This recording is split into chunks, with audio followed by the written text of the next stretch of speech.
I'm Dr. Duke, joined again today by our long-standing friend, Sandy Stotsky. Sandy, thank you so much for being here today. Thank you for inviting me again. Yes, and I love having you on because with all things in change, all things in flux, we talked a little bit last time about the consequences of the election, what's going to happen with education and teachers vis-a-vis who wins. We covered that a little bit today. Today, I would like to talk about one of your specialties. What would it take to improve teacher credentials, teacher performances? It seems to me that not a lot of people are talking about this. People talk about curriculum, they talk about standards and testing, but what can be done in your mind to improve how the individual teacher in an individual classroom, what kind of things need to be done to improve that delivery system, that primary one between teacher and student in our schools?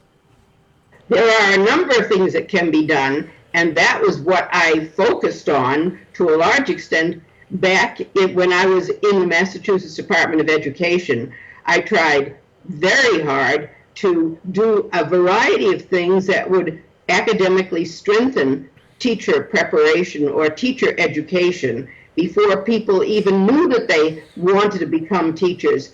And I can talk about some of those specifics that help to make teachers stronger. This is something that has been recently mentioned again by Kate Walsh at NCTQ, National Council on Teacher Quality, which is probably our foremost source of statistics and research reports on what's happening with teacher training in this country.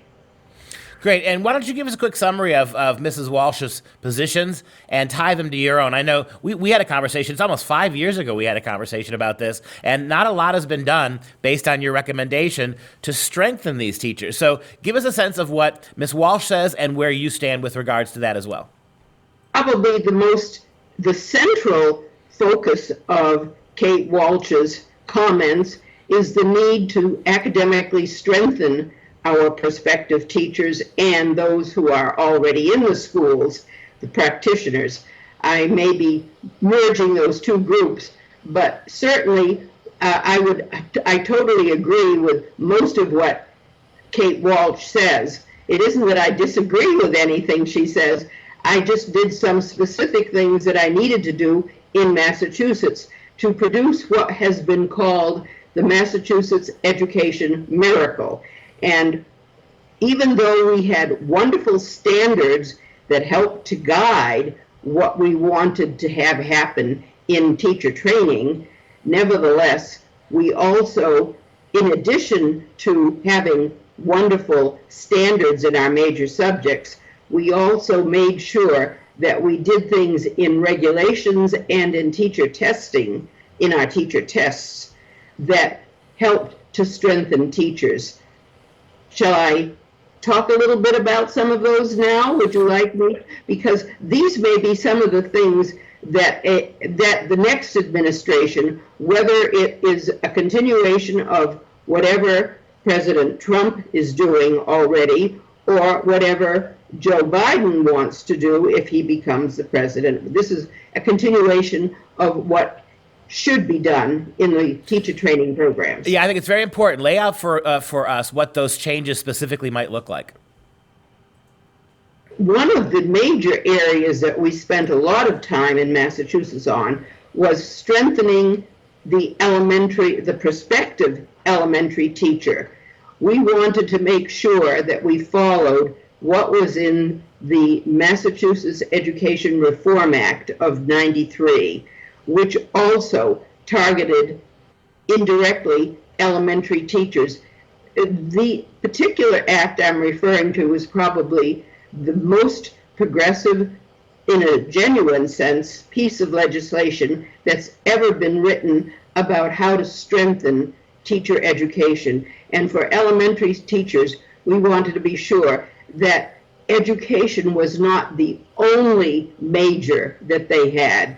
If it was a second or third major, that was fine, but they had to major in, specialize in, or focus in their undergraduate years on one of the many subjects actually taught in the elementary school. And that was the important shift They couldn't just major in education. They had to major in something that was actually taught as a subject.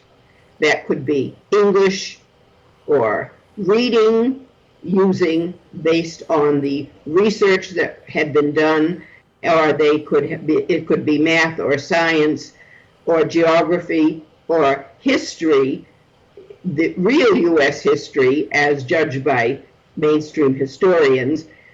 But those were the kinds of subject areas we wanted to be sure that the teacher was prepared to teach. And we even offered a list of possible courses that the prospective elementary teacher from grades 3 to 6 should take in order to make sure that that teacher was prepared to teach those subjects in the elementary classroom, which is the self-contained classroom. That's how it's often referred to. Well, let me share my experience with you. I'm a professor at a university here, English professor. I routinely see education majors. Education majors who want to teach high school have to take at least one class with me routinely. And what our education department is doing at the University of Wisconsin, Oshkosh, is they are pushing really hard to remove exactly what you said. They want an education program that does not require teachers to specialize in an area. They're trying to pull back. They don't want, at the high school level, they don't want a program where students major in English and then get elementary on the side. They want a self-contained education program that cuts out English majors for people who are going to teach English, or math major for people who want to teach math. They want to separate themselves from that and go kind of the opposite way. They were blocked from doing so last year, but they're putting together a new proposal to try to remove all of that subject area from what they do as education department. They want an education department that is purely theoretical and largely divorced from the subject-based areas of the curriculum. And that is the opposite of what we have learned from good research over the years. And when I talk about research on teacher training, I'm going back as far as the Coleman report, which came out in 1966. And one of the many areas it looked into, because it had been asked by Congress to look into the difference in academic achievement between low achieving minority groups in this country and higher achieving students, was the question of what the training or abilities of the teachers were. And it seemed that teachers of higher achieving students had better training in the knowledge that the subject gave them of the subject they taught, as well as their verbal skills, which also reflected their in-depth training in the subject they taught, or other subject area courses that they took. So we've had, for maybe 75 years, research emphasizing the knowledge that teachers have across many disciplines, but particularly the one they're going to be hired especially to teach. And it will be a shame if low achieving students are not given teachers who have specialized in the subjects they teach. It's common sense that you know something to teach if you have studied that subject well enough as an undergraduate.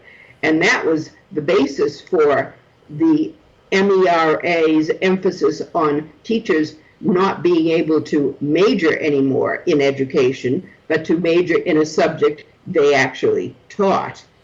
And I was present at those meetings, so I know some of the arguments that were made. Go ahead. I agree with you 100%. I think our teachers would be better off if they were forced to major. High school math teachers should be forced to do a very rigorous math curriculum, supplemented with a handful of necessary classroom preparation or ed psych courses that would allow them to enter into a classroom and teach. We seem to be going the other way. And what I want to ask you is, I think you're right. I think you were right all those years ago. You're right now. I think that we have to go back to a teacher-centered classroom. We have to empower empower teachers with great ability to teach in subject matters, and to a second degree, and not a primary degree, give them some tools to sharpen their classroom presence and polish. But it's really got to be about the subject. And so why are we going, with every year, we seem to go farther the other way, breaking apart this? What's behind that, and what do you think realistically we might be able to do to stop it? I would like to say that it's not so much the teacher-centered classroom as the subject-centered classroom that we're aiming for. And that is what an awful lot of educators today do not think their lower achieving students are capable of doing.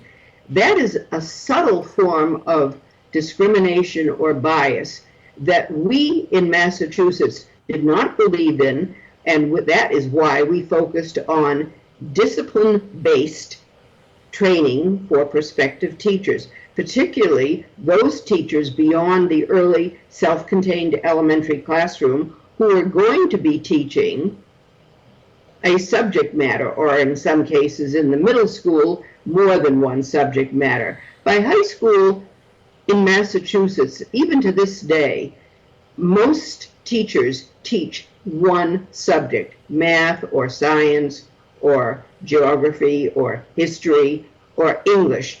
You really have multidisciplinary teaching and teachers trained to teach across the disciplines. That might be part of the reason why remediation at the high school level has not worked well, because the teachers are not trained in any one discipline. They're given a little bit of everything, a smattering of the liberal arts, and so they never become masters of the subject that they are trying to help the child learn through remediation or through remedial coursework. In any event, I think that's what we have to think about, is how to make sure that teachers are strengthened in their majors who then become prospective teachers of those subjects. This is true in other countries. Finland, which is noted for being one of the outstanding other countries that does very well on international tests, they require their prospective teachers of single subjects, which is most of their subject matter after middle school in Finland. They require them to get a master's degree in addition to a pedagogical degree. Think what would happen in this country if we required all prospective teachers of the middle school or the high school to get a master's degree in their subject matter. And I'm talking not about an MED degree, but an MS or MA degree, which is what Finland and most other countries require in their high schools. They expect those teachers to know what they're teaching. I love what you just said. You said it way better than I did. When I said a teacher-centered classroom, I meant a teacher-centered classroom where the teacher were fully empowered in their subjects. I think I'm going to adopt your language, if you don't mind me plagiarizing you. The subject-driven classroom, that's a much better way of saying it. And I think what you just said is a very concise and very efficient way of doing it. We've only got about a minute and a half, 2 minutes to go. Let me ask you this by way of winding down. Under the Trump administration, there have been some positive moves under Betsy DeVos. However, nothing has changed in terms of classroom preparation or classroom teaching. That the administration, the Department of Education, is either unwilling or unable to broach that subject. What do you think happens if we get 4 more years of Donald Trump? Would it be the same thing? And if we get Joe Biden, do you think there would be a chance to change that, or would it go even further the other way? Well, I think that would be the unfortunate answer. If under Biden's presidency, it would continue to weaken so that the minority students in our schools would actually be getting shafted by a weaker curriculum. That has been what has been happening in the past 20 years or so, since Common Core became the leading example of the standards and tests and textbooks that what was in the classroom were aligned to. And that is what we need to look for to see what is happening, because we would want to have a shift, if we can make it, in the opposite direction. But it's not going to be easy if people think a subject matter or a subject-oriented curriculum is something that belongs only to the 19th century, which was where we got the best students we've had. We haven't gotten good results from a curriculum that has been oriented towards trying to get the lowest income students, and by that I don't mean the income of the family, but actually the lowest achievers into college. That has been the real push, not getting low-income kids into schools. I think the progression, I love you go back to the 19th century. We went from a subject-driven classroom to a teacher-driven classroom to a student-driven classroom, then to an ideology-driven classroom. That's the way we've gone, right? Putting ideology before what is effective, the kind of things that you've suggested today, high-level engagement with subject matter for teachers. I love the idea that a master's degree level preparation would make a great big difference in all of this. But boy, we have gone radically the other way. And I unfortunately think you're right about that as well, that we may not fix the problem under a Trump administration, but the odds are pretty large, given what we've seen with the Obama administration, of which Joe Biden was a part, that if we make that transition and Joe Biden becomes the president, we can expect a lot more ideology in the classroom and a lot less emphasis on subject matter. Is that how you would sum it up as well? Yes, that would be the problem, in essence, in a nutshell, that we have gone in the wrong direction. And what happened in Massachusetts shows, because it's the only evidence we've had, that when you focus on teachers' disciplined background, their knowledge of the subject matter has been enhanced in a variety of ways, which I can't go into the details of right here. But when you do that, you actually improve the achievement of a range of demographic groups. And we did that in Massachusetts. No other state has done that.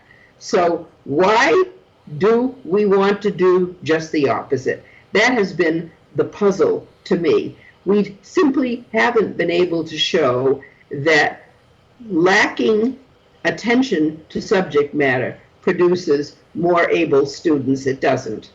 Sandy, thank you so much for part 2 of our 3-part series on the trials and tribulations of modern education. I look forward to our conversation next week, where maybe we try to come up with some broader solutions and some broader recommendations. Look forward to talking to you then.